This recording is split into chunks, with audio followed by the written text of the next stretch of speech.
நிர்மலா சீதாராமன் அவர்கள் இன்றைக்கு ஒரு புதிய சாதனையை படைத்திருக்கிறார். 9வது முறையாக பட்ஜெட் தாக்கல் செய்திருக்கிறார்.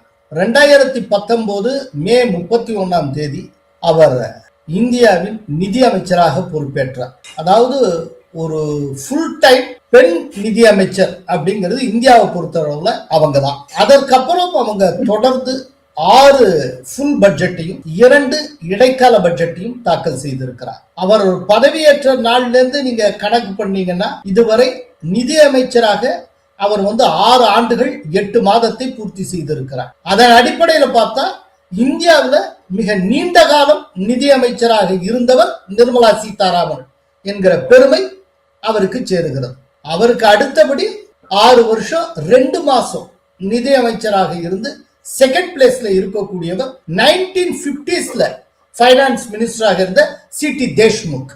மொத்தம் 8 பட்ஜெட் தாக்கல் செய்திருக்கிற நிர்மலா சீதாராமன் இன்றைக்கு 9வது பட்ஜெட்டை தாக்கல் செய்கிறார். இதுவும் ஒரு பெரிய சாதனை. ஏன்னா தொடர்ச்சியா இதுவரைக்கும் இந்தியால யாரும் 9 பட்ஜெட் தாக்கல் செய்யணும்.